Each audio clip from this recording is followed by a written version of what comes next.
Okay. Your audio should go through now. Am I on? I'm not seen? You're on but not seen. Okay. Roll worship or not? It's not. It's probably not connected through that. They're going to have to find the new live. Oh, there we go. Hold on, I'm going to send them to the new link then. Oh, wait, no, it should be this one. I'm seeing it on the same link. Is it showing up? Yeah, but I'm not hearing. Because there's the delay. Am I hearing myself? Oh. Now we're talking. Okay, I can hear myself. Guys, what's up? We're figuring it out. All right, go play, roll it. Do whatever you got to do. Oh, I'm on. Now I can see myself.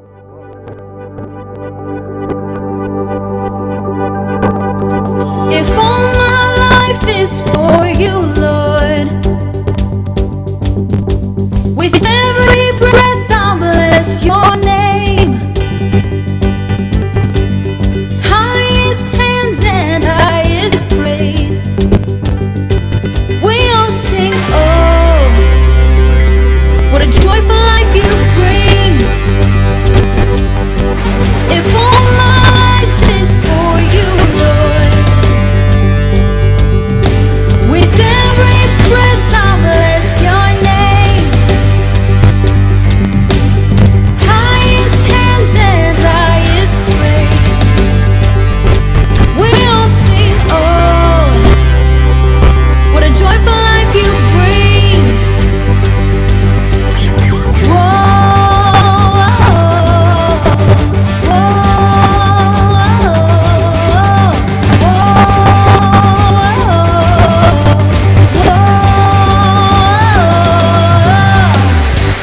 Jesus, Savior, sons and daughters burst in praise. Spirit, lead us as we march in your parade. Freedom, let it rain.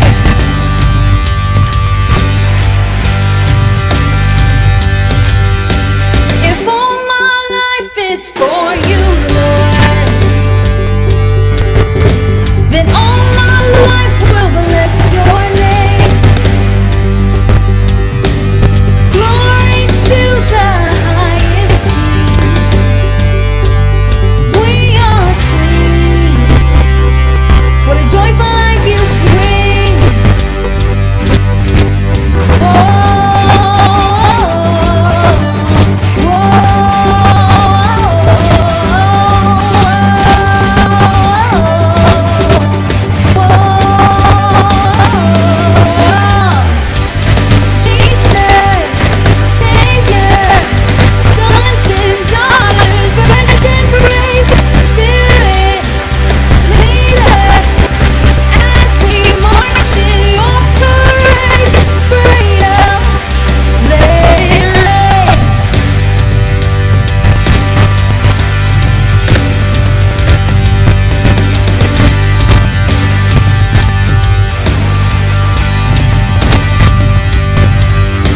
If the rivers clap in praise, then my hands will do the same. If the mountains shout your name, let my voice resound to your waves. Arising from the dust to sing of your great love. As the heavens open up, my God, you're glorious. If the rivers clap in praise, then my hands will do the same. If the mountains shout your name, let my voice resound your way.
What is up, HSM? So excited to be with you guys tonight.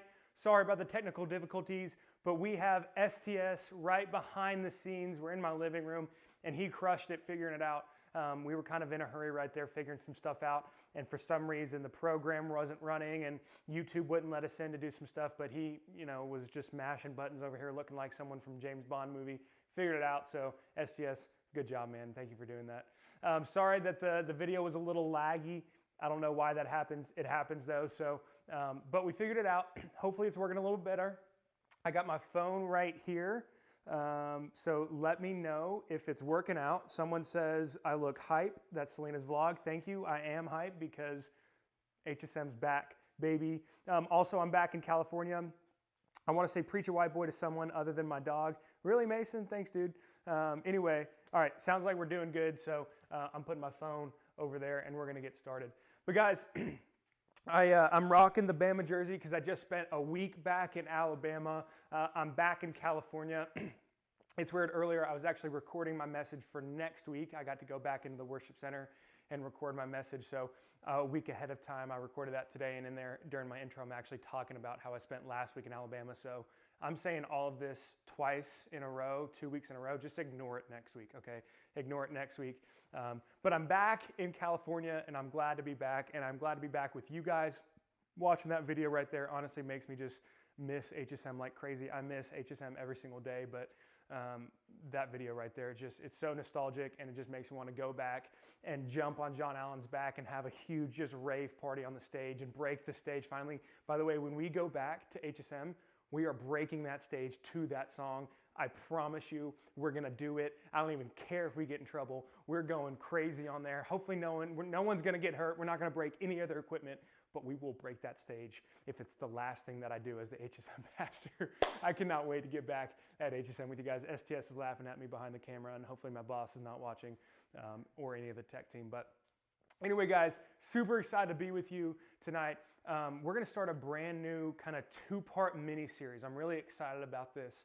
And the Lord's kind of shown me a couple different messages that he wants me to give you. In fact, I wrote an entire message for it tonight, and then just before we started, he told me to scrap it and go with the message that I'm actually preaching this weekend. So tonight you guys get a sneak peek into the message that I'm giving in our worship center in our weekend service at Big Church this weekend. So you guys get that special sneak peek. So I'm excited that you guys get to do that. But I'm going to start off with a story that I think a couple of you guys heard, and it goes back to college. Okay, if this is your first time watching us, I'm from Alabama. I went to the University of Alabama. I studied business there, and it was a ton of fun. Actually, you know what? Before I get into the story, I just got to call time out and say something. My ADHD is all over the place, so I'm sorry. But guys, we're only like 40 subscribers. STS, can you check real quick? How many subscribers are we away from 400? We're at like 360 something, right? 362.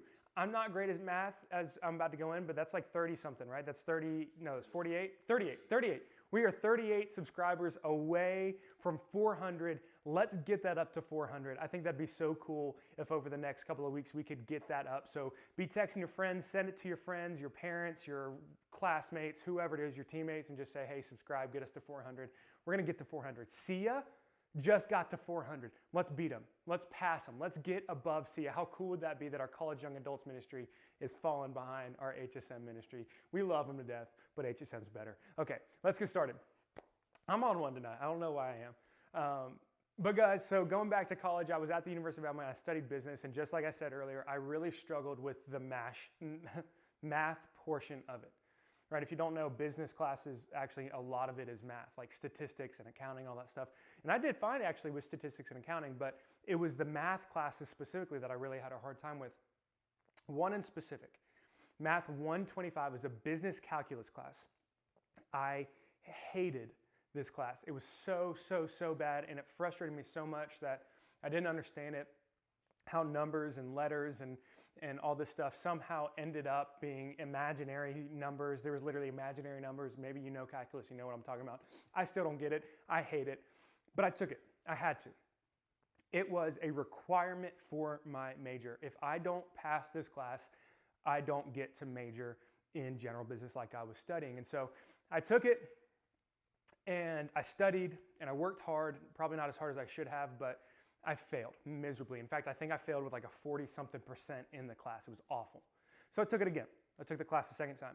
That time I really applied myself. I studied hard. I went to classes. I took paper notes, which is how you know it's getting serious when you're not taking notes on the computer. I was taking paper notes. And I really improved a little bit, and I ended up failing the class with a 50-something%. So then I took it the third time. This time though, it was the real deal because Alabama has a 3-strike policy where you're allowed to take a class 3 times, and if you fail it the third time, you don't take it again.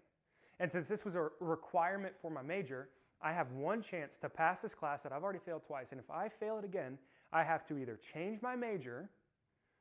That was it. That was the only option. I had to change my major. It's like pass the math class or change my major and change the plan that I have for the rest of my life, because at that point, my plan was to go into business. And so I'm sweating.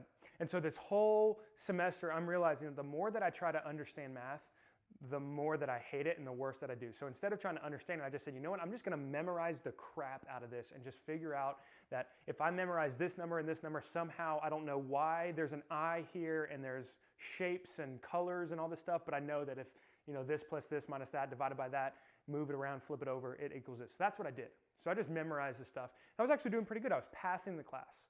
But it came down to the final exam. The final exam was accumulative. I'm pretty sure that's the right word, where it's the entire semester, okay?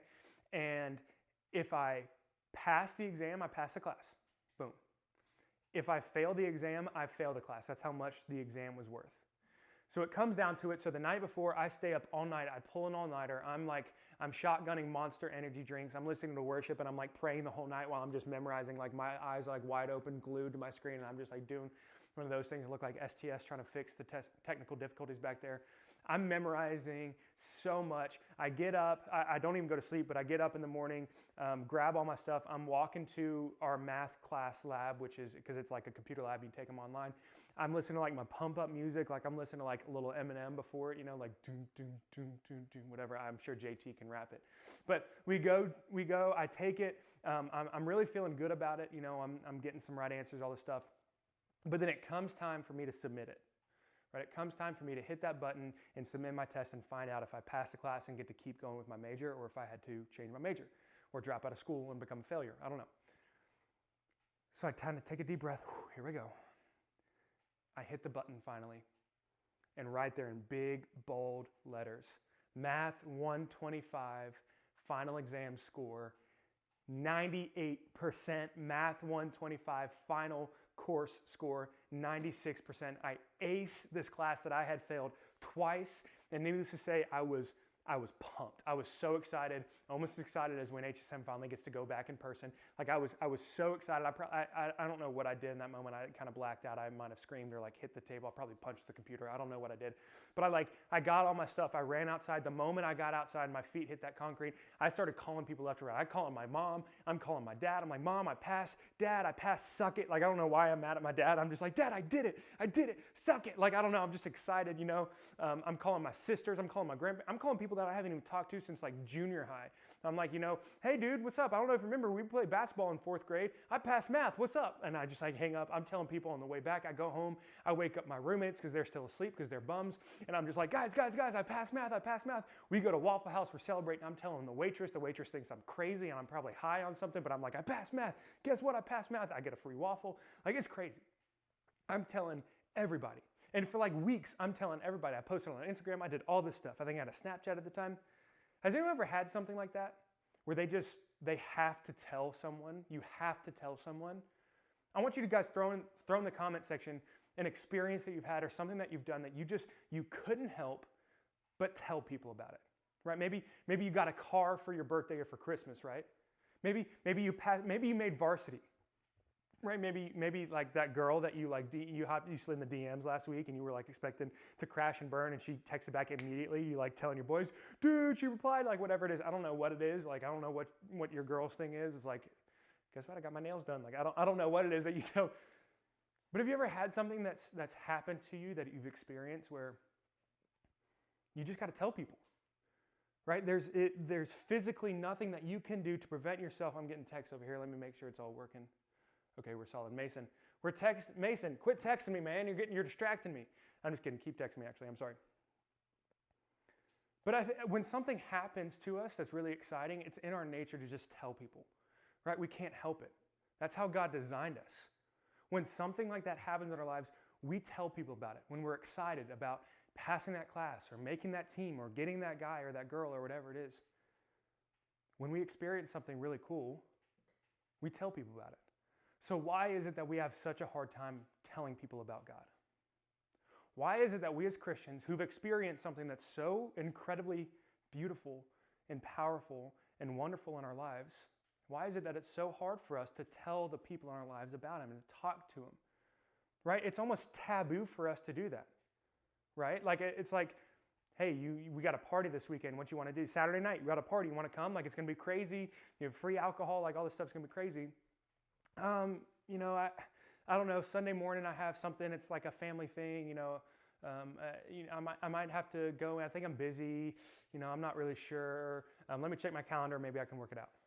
Like why are we so shy about going to church? Why are we so shy about having standards that we're not going to party and drink? Why are we like that?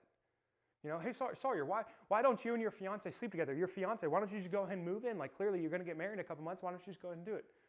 We don't have an apartment yet, and we're just, family stuff and all this stuff. Like, why can't I just, that's an opportunity right there to take a second and just talk about how our relationship isn't defined by physical attraction alone, and how I've been freed from my past and she's been freed from hers, and how our relationship is so dependent on the Lord, and how by us giving up something and sacrifice something that we both want to do and waiting for that thing that God calls us to do, which is to get married first, that's a sacrifice that we're willing to make, and it's a testament to the love that we have for each other and a love that we have to a God that's faithful, that's proven to be faithful when the world isn't faithful, and how we're set free from something, and how by making this choice and the sacrifice for the Lord, it's led to blessing and peace and comfort and confirmation in our relationship like never before, that can't be explained by anything that's a miracle of God. I have that chance to talk about it right there, but I don't. Why? Because I'm embarrassed, or because I don't want to overstep personal boundaries, like I don't want to hurt someone's feelings? Why?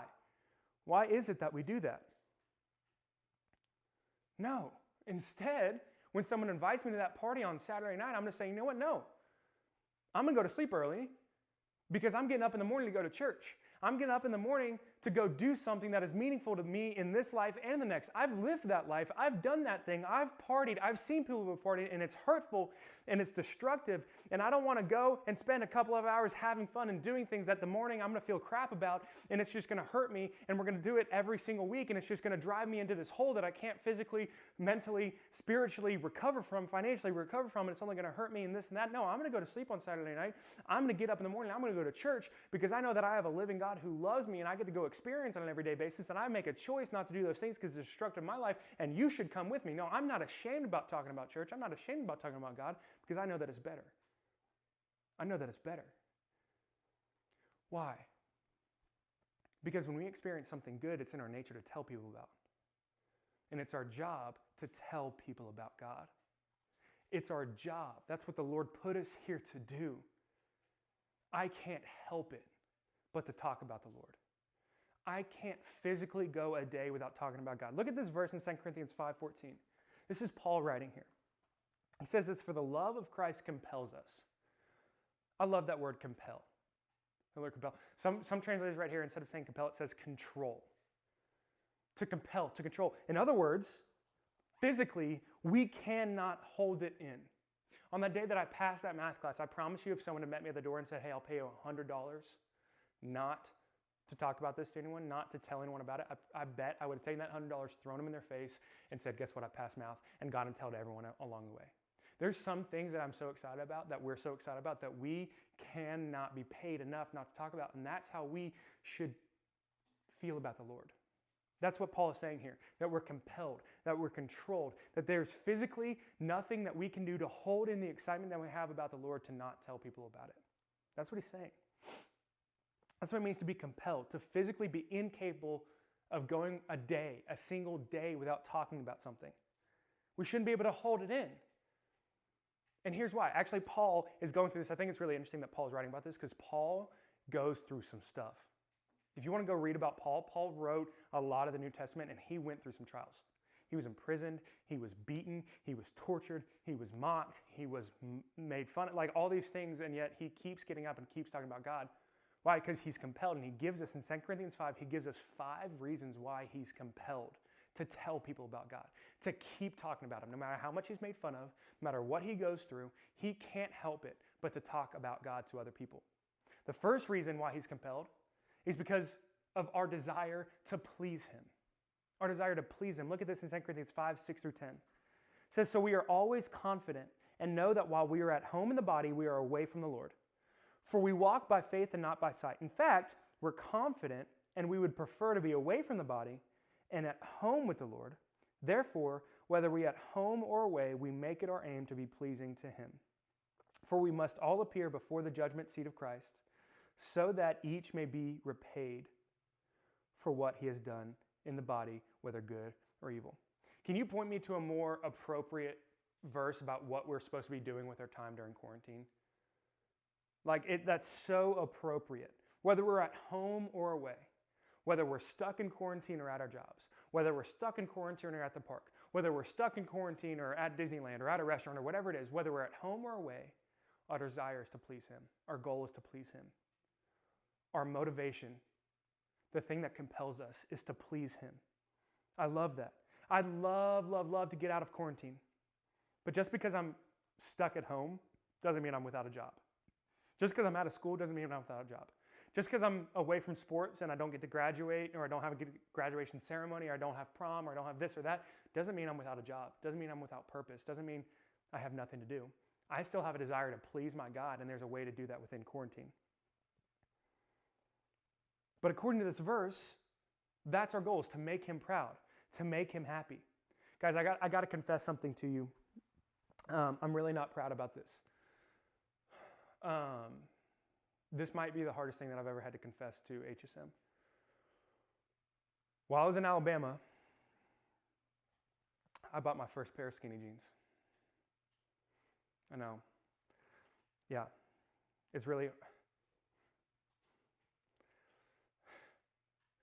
hard for me to tell you that. This country boy bought a pair of skinny jeans. Jordan, for her birthday, she said, one of the things that I really want to do is I want to go shopping, because the shops in Alabama were finally open. So we went shopping, which, by the way, is a miracle on its own, because I hate shopping more than almost anything. It's like Satan, math, and shopping are like both right there. So it's a miracle that I even went with her, but it was her birthday, so I did. And so she asked me to try on a pair of skinny jeans, and wasn't thrilled about it, but I did. And I tried them on, and she liked them. And I was like, you know what, whatever, that sounds good. And for the record, she didn't make me buy them. She just encouraged it. I bought them on my own. So I bought a pair of skinny jeans, and they're awful. I'm wearing them right now. What you guys think? Got the, what? Someone's throwing something in the comment section. What are they saying, STS? No, Sawyer, not the skinny jeans. Oh, I refuse to believe it. I did, guys. STS is reading out the comment section. I'm sorry, I'm getting a lot of flack for it, but I did. I bought some skinny jeans. Guess where they're from. Where are they from? I don't even know where they're from. I don't even remember what the store was called. I think Hollister or something like that. What's it called? I don't know. I don't know what they're called. Jordan knows. But the point is this, guys. Let's not get too distracted. I'm sorry. The point is this. I did it to make Jordan happy. She didn't make me do it. She really didn't even ask me to do it that much. She didn't beg me to do it. I just knew that that's what she wanted. I knew that it'd make her happy. And I might not have wanted skinny jeans. I might not have been super excited about getting skinny jeans, but I knew that getting skinny jeans and wearing them might make her happy. So I did it because my goal is to please her. Look, the truth is I love Jordan. And anything short of sin, I'm going to do anything in my power to make her happy. I really am. When you love someone, pleasing them and making happy is a motivating factor for how we live our lives.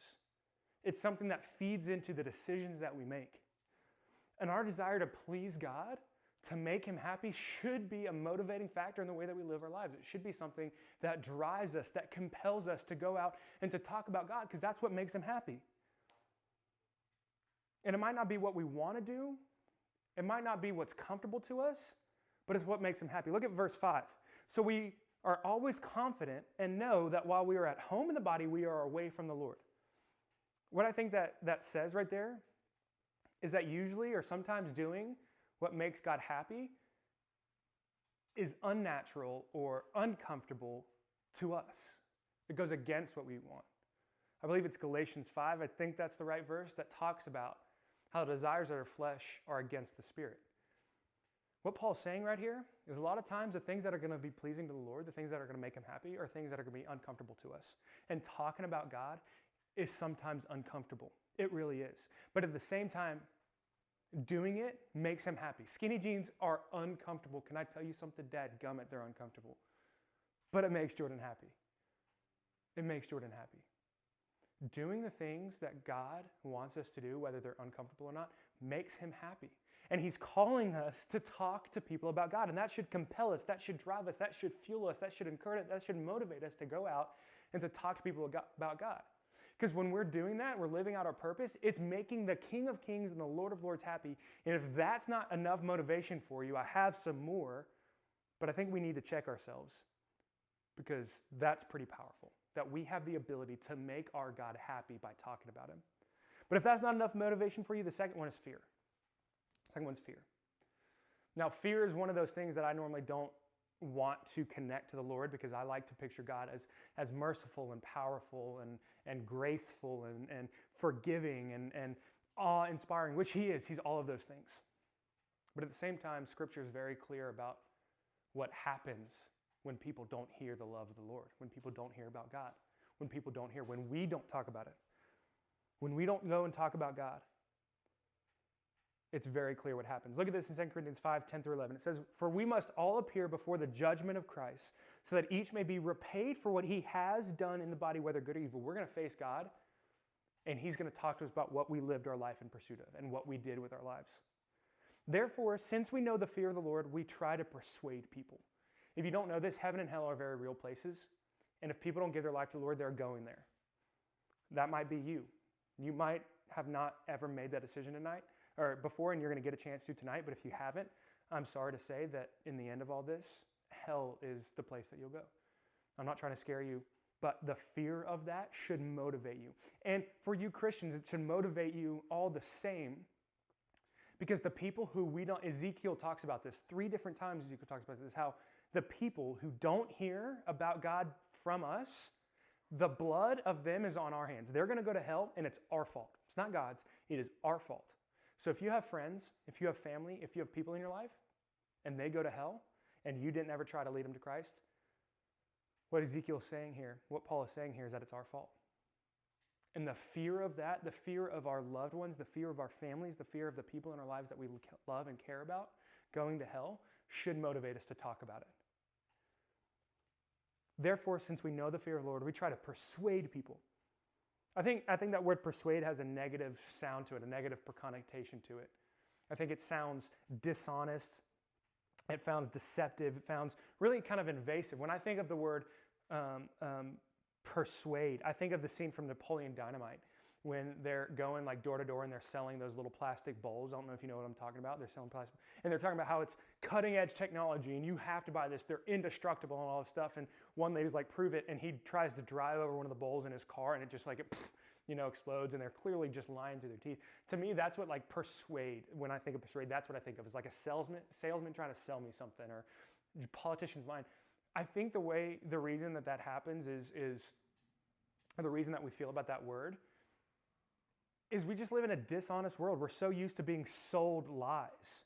We're so used to being persuaded by lies. Social media, guys, the thing that we consume the most is a lie. Okay? It is a lie. And if you're on social media and you're posting like filters and stuff, I'm sorry to say, but like you're probably lying. Okay? I'm not trying to throw shade or anything, but like, come on. We've all seen that person who's thrown something on Instagram and like they look really good, and then you see a picture or you see, them in person, you're like, hold up. They lying. Like that is not the same person. Someone's lying somewhere. Social media is very easy to manipulate and to lie to people. Politics is a lie. There's just so many things in this world that are feeding us lies and lies and lies, and we're consuming it, and they're trying to persuade us of this and that, and they're all lies. So persuasion sounds really bad, but we have the truth, and we're trying to persuade them of the truth. We have a living God who loves people, who can save us and send us to heaven. And it's our job to tell them about it, to persuade them, to convince them that that's true, because it is true. And that should drive us, that should motivate us to lead people to Christ, because if not, they're going to go to hell. The third motivation that we have is his love for us. It's his love for us. This one pumps me up, but it also really bugs me. And the reason that it bugs me It's because I think it gets overlooked, and it's so easy for us to forget about what Jesus did. Right? I think it's very easy for us to take communion on Sundays, to watch HSM online, to eat ham on Easter, to ask God to help us find our keys when we lose it, and then to never think twice about the sacrifice that Jesus made for us to be able to do that stuff. We weren't always forgiven. Jesus died for that. We weren't always able just to go to God. There was a barrier of sin between us and Him. We couldn't just pray to Him whenever we wanted. Jesus died for that. The freedom that we have, the salvation that we have, it's because Jesus died, and I think we forget that sometimes. And if we really grasp what He did for us, that's a compelling force that will drive us to go out and to talk to people about Jesus, to tell others about Jesus. When we really take a step back and think about what He did for us, it's kind of sad to think about the lives that we're living. He didn't die for us just to be able to go through life and live comfortably, to do whatever feels good, to do what everyone else is doing, to party and to send nudes and to smoke and to drink and to, do whatever. Like, He didn't, to be lazy, to like pride. Like, there's just like even the little sins that we have, lying. He didn't die on the cross for us to just be able to do stuff like that. No, He died for us to be renewed. He died for us to find salvation, to be changed. Look at this, 2 Corinthians 5:14 through 15. It says, "For the love of Christ compels us, since we have reached this conclusion that one died for all, and therefore all died. And He died for all, so that those who live should no longer live for themselves, but for the one who died for them and was raised." Guys, He didn't die so we could just live comfortably. He didn't die so we could do whatever we want. He didn't die so we could sit passively by and let people go to hell and let our friends and family go to hell. No. He died so that we could receive salvation and live for Him. I love that it says that right there. So that those who live should no longer live for themselves, but for the one who died for them. Jesus died so that we could live for Him, that we could do what He put us here on earth to do. Think about what He did for us. He died. I didn't deserve Him. I didn't deserve His death. He died for me. That should compel us to go and tell people about Him and what He's done for us. By the way, His love for me not only forgave me, it also gave me a whole new perspective on life, and that's the fourth one. That's the fourth driving force, the fourth thing that should compel us, the fourth motivation that we have to talk to people about Jesus is our new perspective. Look at this in 2 Corinthians 5:16 through 17. If you know me, you know that one of my favorite verses is coming up right here. "From now on, we do not know anyone from a worldly perspective. Even if we have known Christ from a worldly perspective, yet now we no longer know Him in that way. Therefore, if anyone is in Christ, he's a new creation. The old has passed away, behold, the new has come." It's one of my favorite verses in all the Bible. I love that verse. HSM, I want us to work on something together. I want us to work on embracing that new perspective on people and on our lives. I want us to start seeing the best in people rather than the worst. And I'm not talking about the people that we agree with and that we love and that we like. I think that's easy to do. I'm talking about the people who don't deserve our forgiveness, the people who have wronged us, the people who we disagree with, the people who mock us, the people who talk crap about us behind our backs, the people who make stuff up about us, the people who are the most dramatic, the people who are this and that, I don't know, the people who have hurt you. I want us to start forgiving and seeing the best in people. I really believe, HSM, that if we can start living a loving lifestyle in such a hateful world, it's going to make a difference. And I'm not saying that we have to accept the lives that they're living or agree with them on everything, but I am talking about loving people, and I am talking about talking to them about God. One of the things that loving people goes into, the new perspective that we have on people that we're called to live in, is talking to God about them. If we have a best friend who's gay, and we just let them be gay, and we just love them for who they are, which we're called to love them, but not the sin, and we just let it happen, they're going to go to hell. The Bible is very clear about that. Think about that. If you have a friend, if you have a sister or a brother, I'm sorry to say this is bad news, I know, but the good news is we have something that we can do about it. But if we just sit idly by and let them do their thing, they're going to go to hell because of it. I'm sorry to say that. But our new perspective on people, our new perspective on life, the schools that we're in, the families that we're in, the households that we're in, the friend groups that we're in, and we could start seeing it as an opportunity and not a hassle. We could start seeing them as children of God and not our enemies. How many people can we lead to Christ?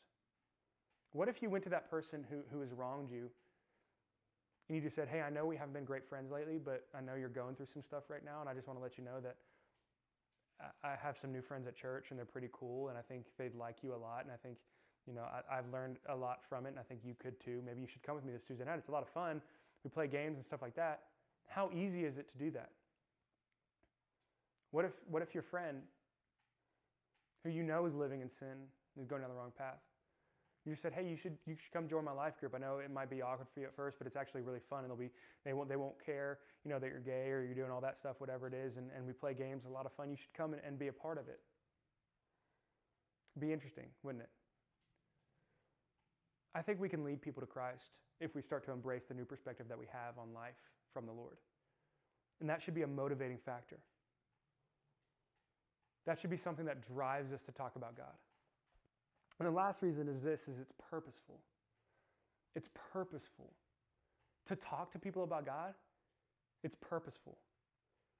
God gave us purpose in the mission that he gave us. And the mission isn't restricted. It can't be restricted. What's cool about that? I'm going to say that again. I'm going to back up. I want you to hear that. God gave us purpose in the mission. The mission that he gave us is to talk to people about God. And in that mission, there's purpose. I've talked to you about this before, that our purpose, the one reason that we're here is to glorify God. And in doing what he put us here to do, the mission that he gave us, we're fulfilling our purpose. And that can't be restricted by quarantine. What's so cool about quarantine? People who have never gone to church in their lives all of a sudden are tuning into services online. Our church attendance has gone up.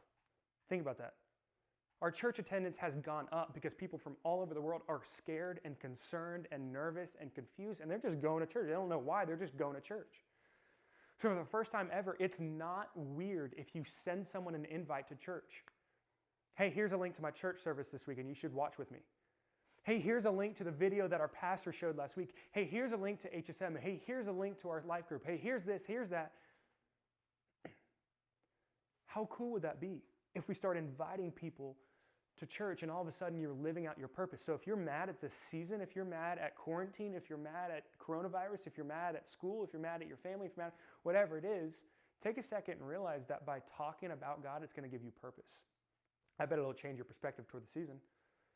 It won't change the season, it won't change quarantine, but it will change your perspective towards it. All of a sudden, no longer is quarantine something that's locking you in, but it's giving you a platform to go and proclaim the name of God, which is what we're called to do. Talking about God to people is purposeful. It gives us purpose. It's really cool. So my challenge to you this week, HSM, is to do it with one person. To go out this week. Next week, I'm giving part 2 of this message, and actually, I recorded it today, and let me tell you something. I got pumped up. Ryan was in the room, and the camera stopped recording. He's like, what was that, dude? That was crazy. Because I kind of start yelling and kind of go off a little bit. I'm really excited about it. Invite one person to watch with you next week. Maybe they stay at home, whatever it is, I don't know, but you're going to want to see this message. You should check it out. Invite one person. Maybe it's a brother or sister. Maybe it's a mom or dad.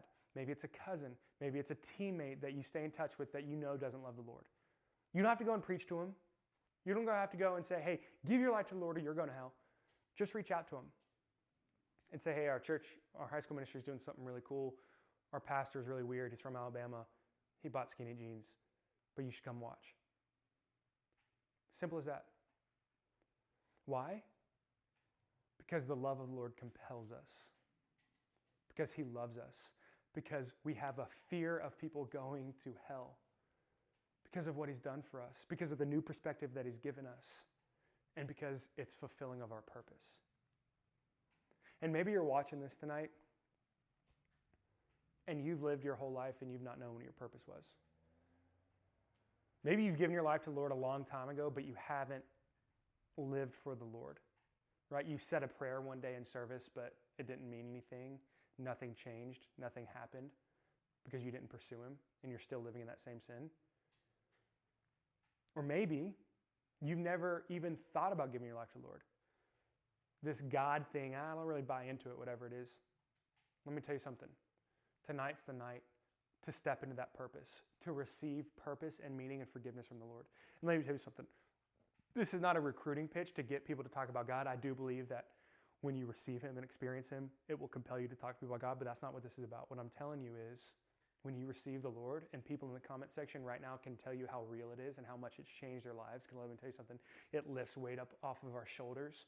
The sin that we've lived in, we're forgiven for like that. Crazy. But tonight's the night to make that decision. All you have to do is say yes. You don't have to fix anything in your life. You don't have to figure stuff out. You don't have to, give money or whatever. It's literally just to say yes to God. So I'm going to lead you in that prayer right now. And I'm actually going to challenge people. Don't tune off yet because I have some more stuff to say after this. But just stay with me in this moment. And if you're ready, I want you to repeat a prayer after me in just a second. Right now I'm going to pray over the people watching. I'm going to pray over you. And I want you just to think about it and think about if the Lord is calling you to give your life to him tonight. So right now, everyone, just where you're at in your home, go ahead and close your eyes and just pray with me for a second. Dear Lord, I pray for the people watching right now online. I pray for HSM. I pray for these students. And I know it's a confusing season, dear God. I know what people are going through is crazy and it's tough, dear God. But dear Lord, I pray that you're with them. I pray for safety and protection and health, dear God. But more than anything, dear Lord, I pray that we live out our purpose and our calling and that your love compels us to talk to people about Christ. Dear God, I pray that a revival and an awakening starts because the people and the students of HSM are bold enough to talk to people in their lives about you. So right now, to God, I pray for a movement to occur because of the students of HSM. I pray that the moment that we go back on Tuesday nights, it is the craziest and wildest HSM night we've ever had because during this quarantine, people are making decisions to follow you because our students are talking to them about you. Dear God, I pray that you change lives right now. And I pray that you lead the people. I know there's a student right now who is watching. And she's in pain. She's been wronged. Lord, something has happened to her, to God, and she's ready to make the decision, to God. She's hesitant, but she's ready. Dear Lord, I know that there's a student right now, and he's a leader, but he's been leading people down the wrong path. He's been making decisions himself that have been destructive to his life, but not only that, destructive to the people around him, and he's ready to stop and leave for the right reason. Dear Lord, I pray that you call him to you tonight. So right now, HSM, if you're watching this and you're ready to make that decision, whether it's for the first time or as a recommitment, I want you to say this prayer after me. You can say it under your breath. You can say it at home, whatever it is. I just want you to repeat this prayer after me. Just say, Father God, I need you. I give you my life. Come into my heart. Give me purpose. Give me meaning. Forgive me. Redeem me. I love you. Use my story, God, to tell people about you. In Jesus' name I pray. Amen and amen. Guys, if you said that prayer, that is the most powerful decision you've ever made, and that is so incredibly powerful. I'm getting so excited, I'm about to lose my computer. Seriously, guys, incredible. And if you made that decision, text the number that's down in our comment section. Destiny should be posting something in our comments right now about what you can text in. And the reason that we want you to text in isn't to track you down, isn't to get your money, isn't to do anything like that. It's to be intentional with you, to walk you through some next steps, to provide you with anything that you need, a Bible, maybe to connect you. In fact, if you made the decision, I want you to text me. I want you to text me. My number is 205-908-9559. I think it should be on the screen somewhere. Go ahead and text me. I want you to text me. Text me and let me know that you made that decision. And I'm not gonna throw you up on our board. I'm not gonna shout you out or anything like that. I just want to text you and pray with you and celebrate with you and let you know that you're not in this alone. And maybe you want to join a life group. Maybe you just want a Bible. I don't know what it is, but text me. That is such a powerful decision. And guys, I can't wait to hear about how you've reached out to one person this week. And guys, by the way, like what did we say, STS, 38 subscribers away? 38. I believe that if we invite one person, every single person invites one person to watch next weekend or next week, we're going to have that 400 subscribers. How cool would that be? 36 now. 36. Nice. Okay, we went up 2 subscribers. That's awesome. But guys, I am so excited to hear about the difference you guys are making just by talking about Jesus to the people in your life. I want you to go out and make a difference. I am praying for you. I love you guys. I will see you in life groups. I will see you at HSM. Go out, make a difference in your lives, and I'll see you next week. Love you guys. Have a good night.